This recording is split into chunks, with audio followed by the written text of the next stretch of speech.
بسم اللہ الرحمن الرحیم۔ دوستو، آپ کی خدمت میں پیش ہے آج دو ٹاپکس، ایک بڑا سوچنا اور دوسرا شکر ادا کرنا۔ بڑا سوچنے پر ایک چھوٹی سی مثال پیش کرتا چلوں۔ ایک کمپنی کے اندر ایک سلیم غوری نامی شخص کمپنی کے اندر ملازمت کرتے تھے۔ ان کے باس نے سلیم کی عجیب غور و فکر، عجیب سوچ اور عجیب مصروفیت کیفیت کی وجہ سے پوچھا، سلیم مجھے لگتا ہے آپ مزید نوکری نہیں کرنا چاہتے، یا آپ مزید کتنا عرصہ نوکری کرو گے؟ تو اس کا ایک بڑا خواب تھا۔ سلیم غوری نے جواب دیا، میرا اس کام کے پیچھے بڑا ویژن ہے، بہت بڑا خواب دیکھ چکا ہوں، دنیا سے کچھ الگ سوچ رہا ہوں، نوکری سے میرا اللہ حافظ، گڈ بائے۔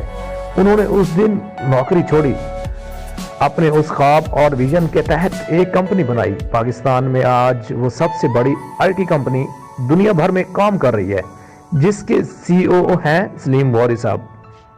دوستو، اگر سلیم غوری اس دن خواب نہ دیکھتا، بڑا نہ سوچتا، تو آج بھی اسی کمپنی کے اندر ملازم ہوتا، تنخواہ کا 30 سے 40 ہزار تنخواہ کا ملازم ہوتا۔ لیکن اس نے بڑا سوچا، خواب دیکھا اور دنیا میں ایک برانڈ بن کر ابھرا۔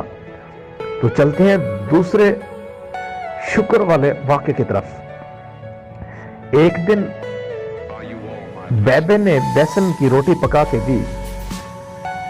تو اس کو دوستو میں اپنی طرف مثال کے طور پہ پیش کر رہا ہوں، جیسے مطلب کہ یہ واقعہ تو اشفاق احمد اپنی کتاب میں لکھتے ہیں، چلیں جیسے انہوں نے لکھا ہے تو میں ویسے پیش گزار کرتا ہوں۔ ایک دن بیبے نے بیسن کی روٹی پکا کے دی، میں نے 2 روٹیاں کھائیں اور ساتھ لسی پی، پھر بیبے کو خوش کرنے کے لیے زوردار آواز میں اللہ کا شکر ادا کیا۔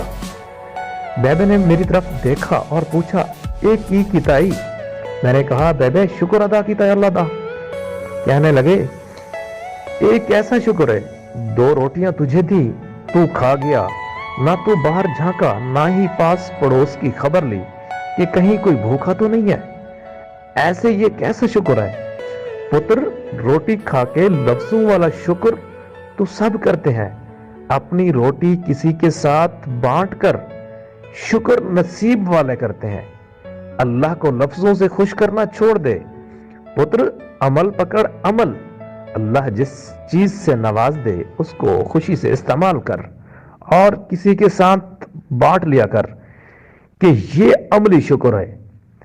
نعمت خداوندی کا عملی شکر تو اس نعمت کو بانٹ کے کھانے میں ہی ہے، اور وہ بھی عزیز رشتہ داروں اور اڑوس پڑوس کے لوگوں کے ساتھ۔